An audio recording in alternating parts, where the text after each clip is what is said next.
Please welcome the Chairman and Senior Executive of IAC and Expedia Group, Barry Diller, in discussion with Skift Editor-in-Chief, Tom Lowry.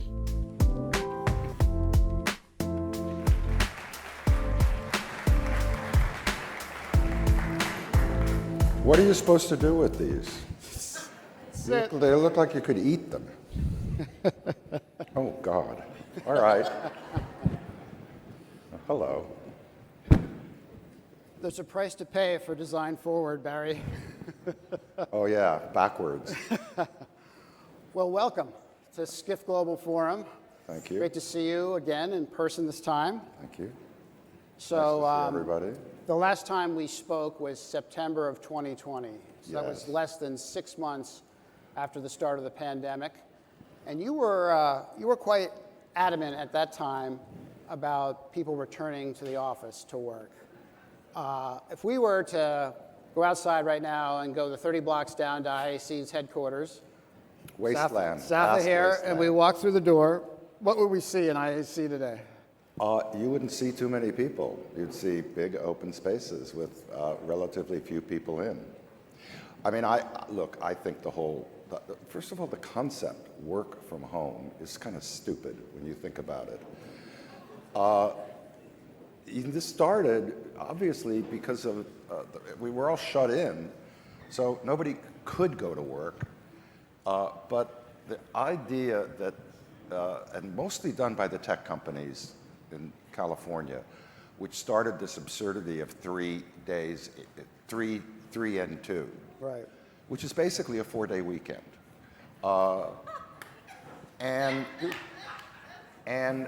I think there's actually been no real thinking about this. If you can only do this in a granular way, which means if you've got a workforce of thousands of people, then there are relatively few that can genuinely do work outside of the office and only touch the office very occasionally. But you really have got to do it granularly. Any mass concept of 3 days or 2 days, or we must come on, I don't know, now it's you must come on Tuesdays and Thursdays for sure, and Wednesdays are kind of optional, and whatever. I just think there's, we had this imposed on us. It didn't come out of a lot of really thoughtful work on, all right, how does work get performed with these new tools that are available? It got pushed on us. And I think that we've just, because of the job market and because of basically, these surveys asking employees what they think is really insane. Asking employees what they would like to do, they will all answer you, I want to work from home, and I want to get paid more money. Thank you, leave me alone. Right. And, okay, but who would pay attention to that? Some might characterize that as an old school way of thinking, Barry. I think it's new school, thank you. But do you worry about your competitors who are well, offering I think those the problem is, in every conversation I've had about this in my own companies is, oh, we can't do that because we'll lose employees to X or Y. You have every company saying we'll lose employees to X and Y, which renders the whole thing kind of meaningless. Right. If you operate a company and you want people to grow in it, if you want people to get promoted, there's hardly much vitality or inspiration sitting at a laptop computer on a dining room table. And if you can't, I don't know how you get people, if you have a culture, if your company's lucky enough to have some culture, and most successful companies do, how you get that without people being in a communal arena is almost impossible. How do you get promoted? So have you implemented a policy? No, I'm hopeless. I've not. No? Okay. I've tried. I've made them maybe a little better, but mostly it's, oh, you can't do that because of this or that. I said, okay, I'm up for this 4 and 3 concept, except Mondays and Fridays have to be mandatory attendance. they looked at me as if I had lost my mind. They said, no one will work for us. I said, oh, really? Well, why is that? And they said, well, Mondays and Fridays, those are the days that people want to work from home. Why is that? I mean, it's all a crock. Let's move on to corporate travel, which is sort of related to what we're talking about. So this morning, Skift posted a deep dive story by our corporate travel editor, Matt Parsons, and the headline was, "In Search of Corporate Travel's Elusive Recovery," which pulled together kind of all the prognostications about whether travel would come back fully or whether it's just going to come back partially, or just what is the future of corporate travel, and what are your views on that? Back and growing. Not necessarily this year, maybe a little more next year, but the year after that and for years on, yes, corporate travel will completely be back. Why wouldn't it be? I mean, you have all these facilities, all these places around the world that are organized for people in business to come to travel to. I mean, there's such an incredible infrastructure for it. And it will, of course, return. We are still coming out of, it's very hard, I think, for any of us, living in the moment, does kind of obscure things. And we don't realize the incredible impact of a year of imposed relative isolation in all areas. Corporate travel is going to be fine. I mean, you mentioned earlier that you've done a ton of traveling, even through the pandemic. How about your team? Are they up and running, and are budgets still the same? Yes, in terms of traveling, for sure. Do you think there's some companies that might look at that differently, that a CFO is now looking at like what the savings was over the last 2 years and change their mind? They can look at all the savings they like, but there is an imperative to see your customers, to be out in the world, to be visiting other places that have businesses either similar to yours or those you want to enter. That will push against it. And I think for successful companies, they'll force the budgets. I mean, or they'll tell their CFO to be quiet. Let's talk Expedia. So you're the chairman. Peter Kern is the vice chairman and CEO, and he'll be on this stage tomorrow talking about what's going on at Expedia. Let me ask you, at the next board meeting, will you say, Peter, let's pick this up?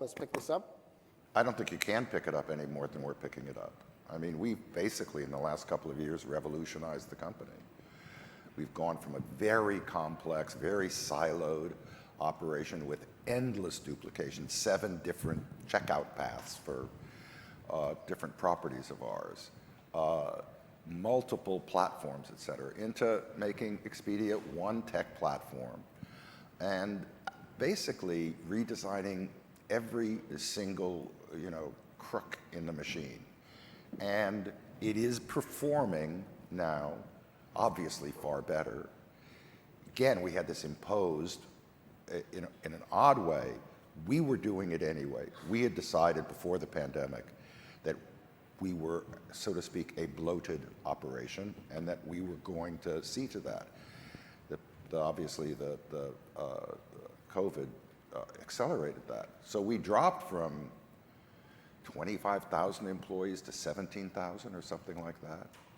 It's leaner, it's more efficient, it's more capable of productivity, and it is growing in any terms. So it sounds like you're satisfied with the pace of the restructuring. No.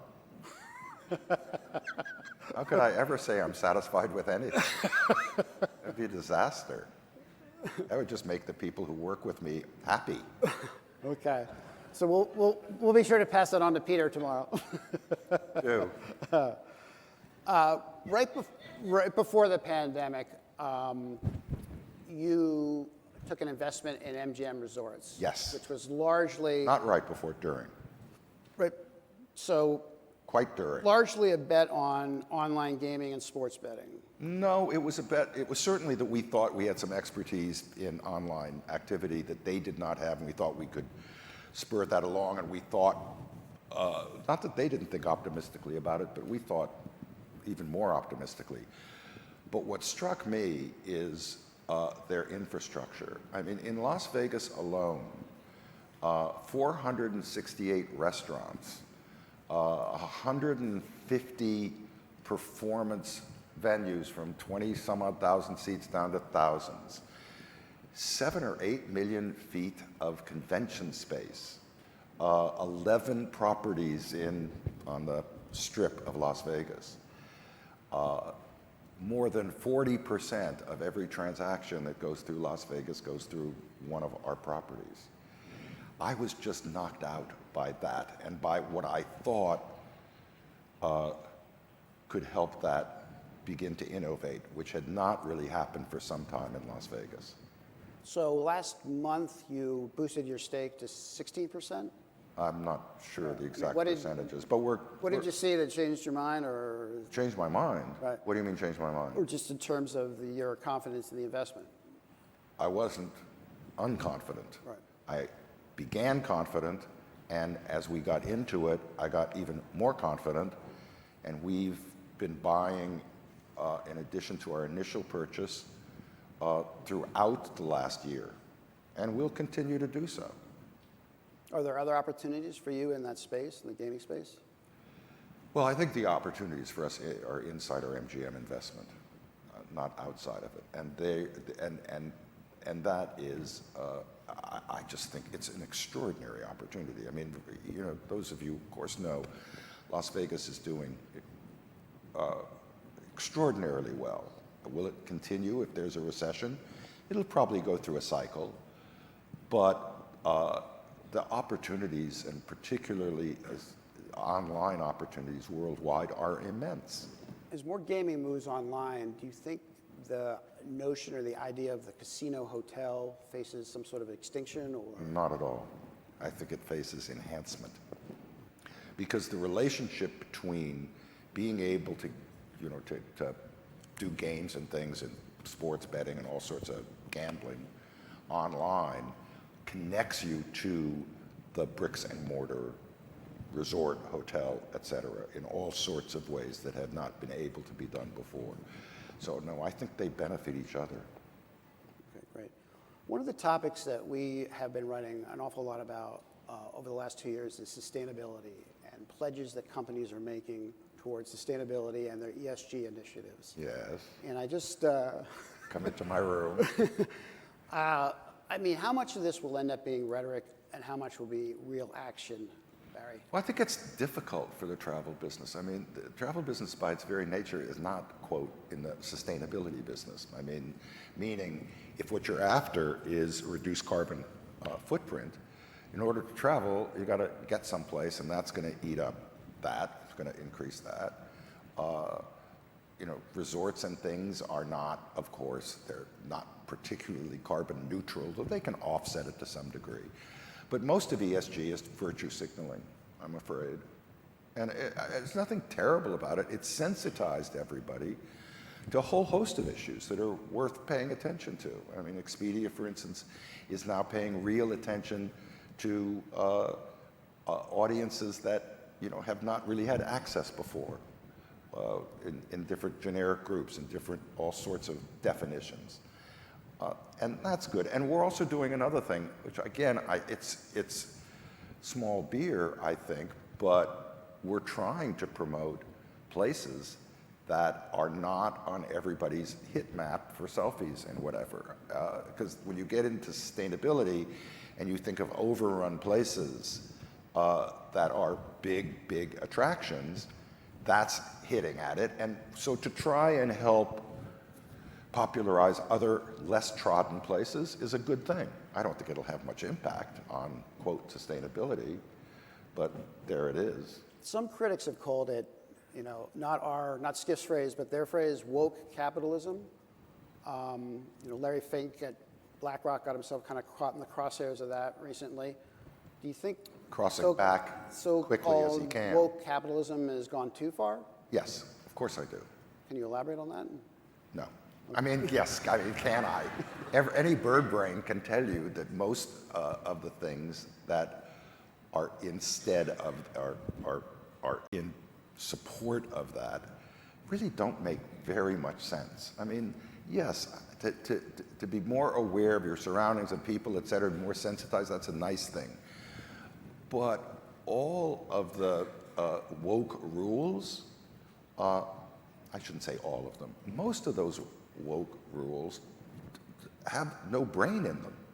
And so I think that it's been popular for a while. I mean, it's, this talk about pendulums. I think it's kind of naturally beginning to swing back, meaning that there's a lot of people who were afraid to speak out about it. I mean, listen, what Larry Fink said and led America's companies to do with, quote, ESG, for several years was above criticism. I mean, people would be frightened to death to criticize it because they'd get zammed everywhere.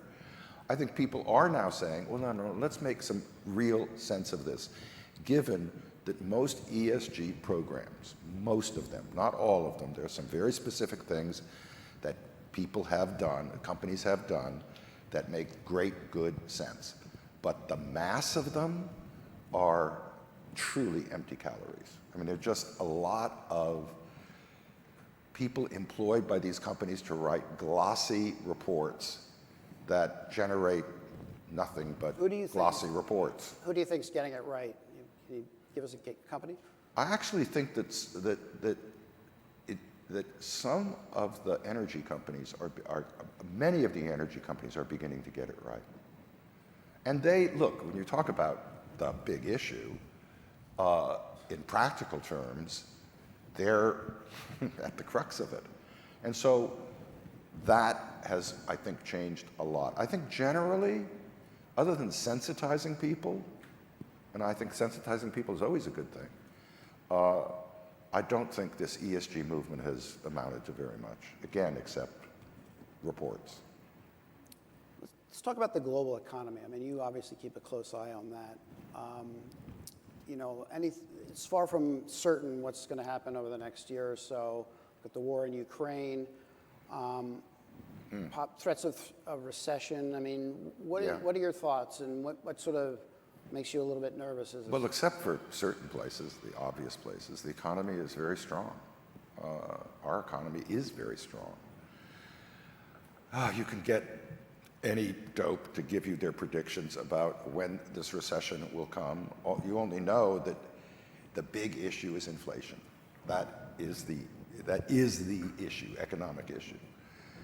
And attempts have to be made in every way to get it down. We cannot live with inflation sustaining or increasing. And so interest rates will rise. The result of that has to be that there will be somewhat of an uncapitalized, hopefully, recession at some point. But not soon, meaning soon. I don't think, certainly, well, the year's almost over. Maybe 23. But if the Fed keeps raising rates, it's an inevitability that you've got to get a slowdown. Again, maybe a little R, some R, but it'll be something like that, and we have lived through endless cycles of recession, strong or weak or whatever. Okay, there is pain, but we will plow through it. I don't care very much.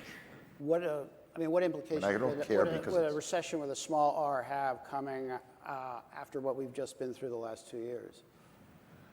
Well, we haven't been through a recession. We've been through enormous growth beginning, about a year ago.